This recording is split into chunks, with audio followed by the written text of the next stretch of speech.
వైసీపీకి good bye చెప్పేశారు సినీ నటుడు అలీ. రాజకీయాలకే గుడ్ బై చెబుతున్నారు అంటూ కూడా అలీ ప్రకటన రిలీజ్ చేశారు.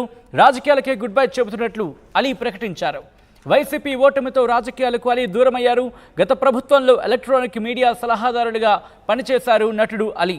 ఇకపై సినిమాలపైనే ఫోకస్ చేస్తారన్నారు ఆయన. నేను కామన్ మ్యాన్గానే ఉంటాను. వ్యక్తిగతంగా నేను ఎవరిపైనా ఎప్పుడూ విమర్శలు చేయలేదు.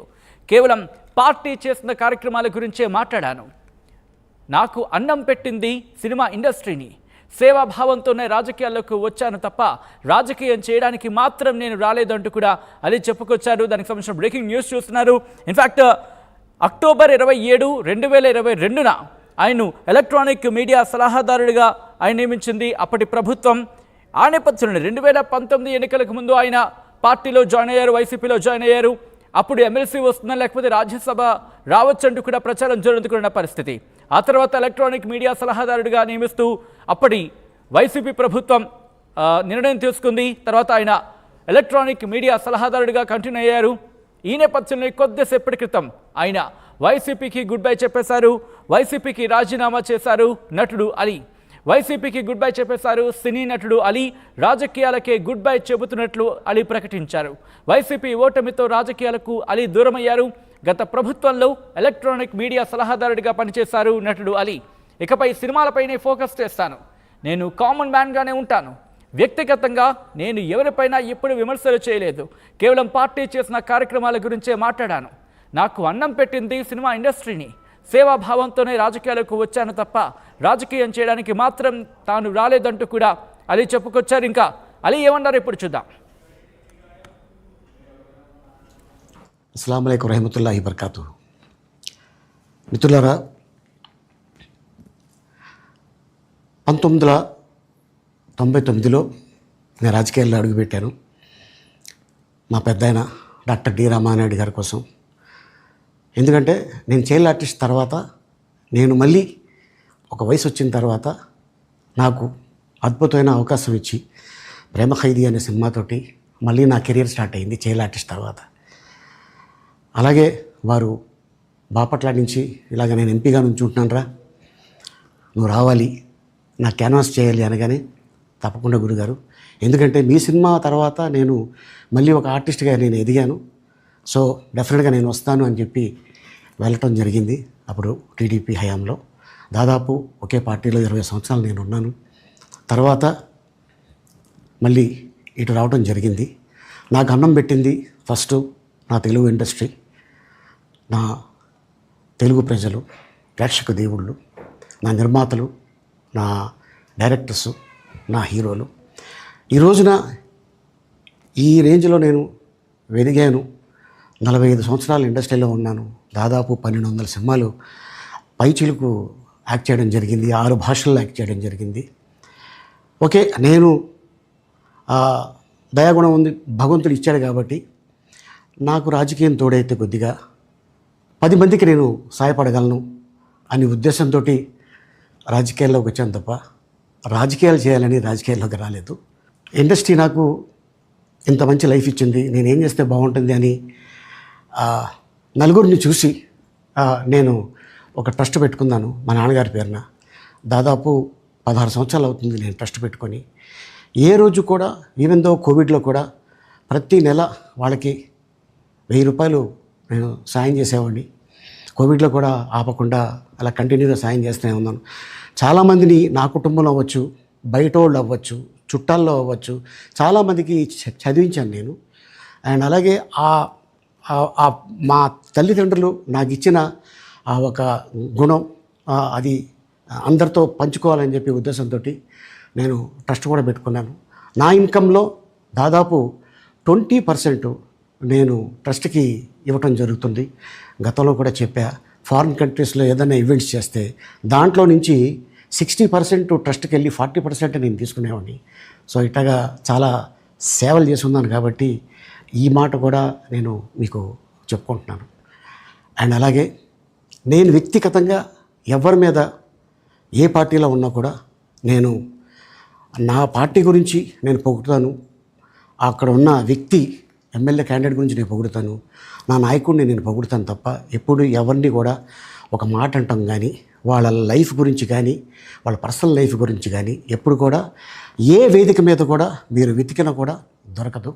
అండ్ అలాగే సో నేను ఈ రోజున మీ ముందుకి రావడానికి కారణం ఏంటంటే నేను ఏ పార్టీ మనిషిని కాదు, ఏ పార్టీ సపోర్టర్ని కాదు. ఐఎమ్ జస్ట్ కామన్ మ్యాన్గానే ఉండి ఇక నా సినిమాలు నా షూటింగ్లు నేను చేసుకుందామని చెప్పేసి అనుకుంటున్నాను. That's it. ఈ మాట చెప్పడానికే నేను మీ ముందుకు వచ్చాను. సో నేను ప్రతి 5 సంవత్సరాలకు ఒకసారి ఎలక్షన్లో మీరు వెళ్ళి ఎలా ఓటేస్తారో నేను కూడా ఒక కామన్ మ్యాన్గా వెళ్ళి ఓటేసేస్తాను. సో రాజకీయాలకి స్వస్తి, గుడ్ బై, థ్యాంక్ యూ.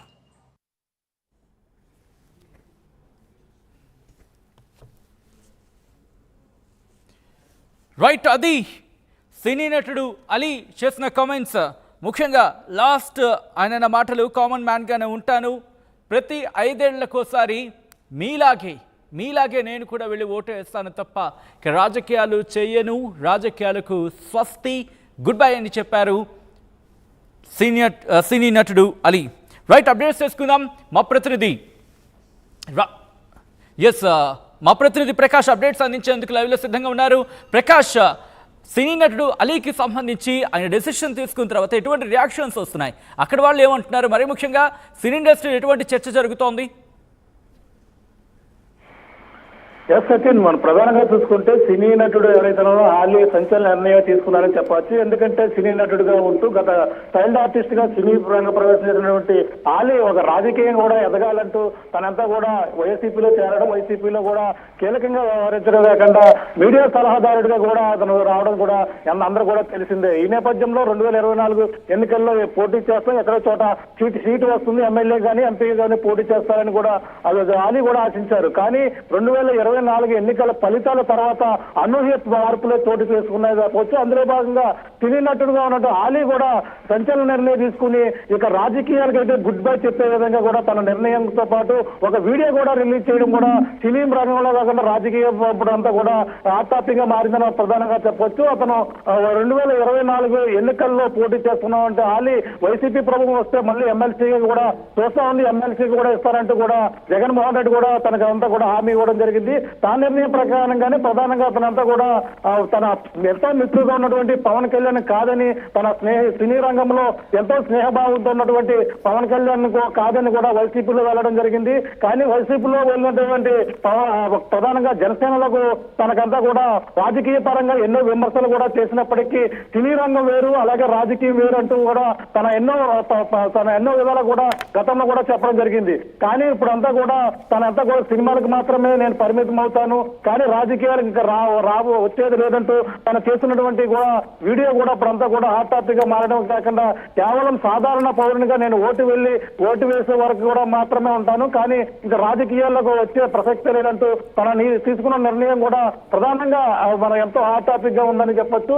సినీ రంగంలో కూడా ఇప్పుడంతా కూడా హాట్ టాపిక్ గా మారింది. ఎందుకంటే అందరూ కూడా సినిమా నుంచి వచ్చినట్టు వాళ్ళందరూ కూడా రాజకీయాల్లోకి రావడం, అంతా కూడా అందరూ సక్సెస్ అవుతే తిరిగిలేని విజయాలు కూడా ఎంతో మంది సపోర్ట్ చేస్తారు. అదేవిధంగా పవన్ కళ్యాణ్ ఇప్పుడు సినీ రంగం నుంచే వచ్చాడు, అలాగే రాజకీయాల్లో 2024లో 10 సంవత్సరాల తర్వాత అతను కూడా సక్సెస్ అయ్యారు. కానీ ఇప్పుడు పవన్ కళ్యాణ్ ఈ విధంగా సక్సెస్ అవడంతోనే ఆలీ ఇటువంటి నిర్ణయం తీసుకున్నారని కూడా ఒక చర్చ కూడా జరుగుతుంది.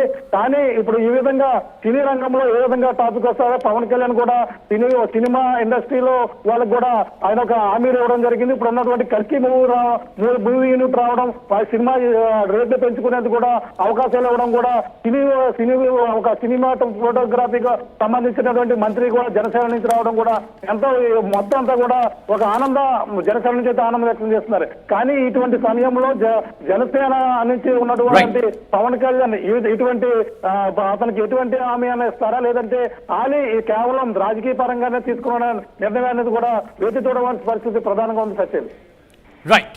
Right Prakash, thanks for the update. మొత్తంగా అయితే మాత్రం వైసీపీకి గుడ్ బై చెప్పేశారు సినీ నటుడు అలీ. రాజకీయాలకే గుడ్ బై చెబుతున్నట్లు అలీ ప్రకటించారు. వైసీపీ ఓటమితో రాజకీయాలకు అలీ దూరమయ్యారు. గత ప్రభుత్వంలో ఎలక్ట్రానిక్ మీడియా సలహాదారునిగా పనిచేశారు నటుడు అలీ. ఇకపై సినిమాలపైనే ఫోకస్ చేస్తాను, నేను కామన్ మ్యాన్గానే ఉంటాను, వ్యక్తిగతంగా నేను ఎవరిపైనా ఎప్పుడూ విమర్శలు చేయలేదు. కేవలం పార్టీ చేసిన కార్యక్రమాల గురించే మాట్లాడాను. నాకు అన్నం పెట్టింది సినిమా ఇండస్ట్రీని. సేవాభావంతోనే రాజకీయాల్లోకి వచ్చాను తప్ప రాజకీయం చేయడానికి మాత్రం తాను రాలేదంటూ కూడా అలీ చెప్పుకొచ్చారు. అందరికీ నమస్కారం. అస్సలాము అలైకుం రహమతుల్లాహి బర్కాతు. మిత్రులారా, 1999లో నేను రాజకీయాల్లో అడుగుపెట్టాను. మా పెద్దాయన డాక్టర్ డి రామానాయుడు గారి కోసం. ఎందుకంటే నేను చైల్డ్ ఆర్టిస్ట్ తర్వాత నేను మళ్ళీ ఒక వయసు వచ్చిన తర్వాత నాకు అద్భుతమైన అవకాశం ఇచ్చి ప్రేమ ఖైదీ అనే సినిమాతోటి మళ్ళీ నా కెరీర్ స్టార్ట్ అయింది చైల్డ్ ఆర్టిస్ట్ తర్వాత. అలాగే వారు బాపట్ల నుంచి ఇలాగ నేను ఎంపీగా నుంచి ఉంటున్నాను, నువ్వు రావాలి, నా క్యాన్వాస్ చేయాలి అనగానే తప్పకుండా గురుగారు, ఎందుకంటే మీ సినిమా తర్వాత నేను మళ్ళీ ఒక ఆర్టిస్ట్గా నేను ఎదిగాను, సో డెఫినెట్గా నేను వస్తాను అని చెప్పి వెళ్ళటం జరిగింది. అప్పుడు టీడీపీ హయాంలో దాదాపు ఒకే పార్టీలో 20 సంవత్సరాలు నేను ఉన్నాను. తర్వాత మళ్ళీ ఇటు రావడం జరిగింది. నాకు అన్నం పెట్టింది ఫస్ట్ నా తెలుగు ఇండస్ట్రీ, నా తెలుగు ప్రజలు, ప్రేక్షక దేవుళ్ళు, నా నిర్మాతలు, నా డైరెక్టర్సు, నా హీరోలు. ఈ రోజున ఈ రేంజ్లో నేను వెదిగాను. 45 సంవత్సరాలు ఇండస్ట్రీలో ఉన్నాను. దాదాపు 1200 సినిమాలు పైచిలకు యాక్ట్ చేయడం జరిగింది. 6 భాషల్లో యాక్ట్ చేయడం జరిగింది. ఓకే, నేను దయాగుణం ఉంది, భగవంతుడు ఇచ్చాడు కాబట్టి నాకు రాజకీయం తోడైతే కొద్దిగా 10 మందికి నేను సహాయపడగలను అనే ఉద్దేశంతో రాజకీయాల్లోకి వచ్చాను తప్ప రాజకీయాలు చేయాలని రాజకీయాల్లోకి రాలేదు. ఇండస్ట్రీ నాకు ఇంత మంచి లైఫ్ ఇచ్చింది, నేనేం చేస్తే బాగుంటుంది అని నలుగురిని చూసి నేను ఒక ట్రస్ట్ పెట్టుకున్నాను మా నాన్నగారి పేరున. దాదాపు 16 సంవత్సరాలు అవుతుంది నేను ట్రస్ట్ పెట్టుకొని. ఏ రోజు కూడా, ఈవెన్ దో కోవిడ్లో కూడా ప్రతి నెల వాళ్ళకి 1000 రూపాయలు నేను సాయం చేసేవాడిని. కోవిడ్లో కూడా ఆపకుండా అలా కంటిన్యూగా సాయం చేస్తూనే ఉన్నాను. చాలామందిని నా కుటుంబంలో అవ్వచ్చు, బయట వాళ్ళు అవ్వచ్చు, చుట్టాల్లో అవ్వచ్చు, చాలామందికి చదివించాను నేను. అండ్ అలాగే మా తల్లిదండ్రులు నాకు ఇచ్చిన ఆ ఒక గుణం అది అందరితో పంచుకోవాలని చెప్పి ఉద్దేశంతో నేను ట్రస్ట్ కూడా పెట్టుకున్నాను. నా ఇన్కంలో దాదాపు 20% నేను ట్రస్ట్కి ఇవ్వటం జరుగుతుంది. గతంలో కూడా చెప్పా, ఫారిన్ కంట్రీస్లో ఏదైనా ఈవెంట్స్ చేస్తే దాంట్లో నుంచి 60% ట్రస్ట్కి వెళ్ళి 40% నేను తీసుకునేవాడిని. సో ఇట్లాగా చాలా సేవలు చేసి ఉన్నాను కాబట్టి ఈ మాట కూడా నేను మీకు చెప్పుకుంటున్నాను. అండ్ అలాగే నేను వ్యక్తిగతంగా ఎవరి మీద ఏ పార్టీలో ఉన్నా కూడా నేను నా పార్టీ గురించి నేను పొగుడుతాను, అక్కడ ఉన్న వ్యక్తి ఎమ్మెల్యే క్యాండిడేట్ గురించి నేను పొగుడుతాను, నా నాయకుడిని నేను పొగుడుతాను తప్ప ఎప్పుడు ఎవరిని కూడా ఒక మాట అంటాం కానీ వాళ్ళ లైఫ్ గురించి కానీ వాళ్ళ పర్సనల్ లైఫ్ గురించి కానీ ఎప్పుడు కూడా ఏ వేదిక మీద కూడా మీరు వెతికినా కూడా దొరకదు. అండ్ అలాగే సో నేను ఈ రోజున మీ ముందుకి రావడానికి కారణం ఏంటంటే నేను ఏ పార్టీ మనిషిని కాదు, ఏ పార్టీ సపోర్టర్ని కాదు, ఐఎమ్ జస్ట్ కామన్ మ్యాన్గానే ఉండి ఇక నా సినిమాలు, నా షూటింగ్లు నేను చేసుకుందామని చెప్పేసి అనుకుంటున్నాను. That's it. ఈ మాట చెప్పడానికే నేను మీ ముందుకు వచ్చాను. సో నేను ప్రతి 5 సంవత్సరాలకు ఒకసారి ఎలక్షన్లో మీరు వెళ్ళి ఎలా ఓటేస్తారో నేను కూడా ఒక కామన్ మ్యాన్గా వెళ్ళి ఓటేసి వస్తాను. సో రాజకీయాలకి స్వస్తి, గుడ్ బై, థ్యాంక్ యూ.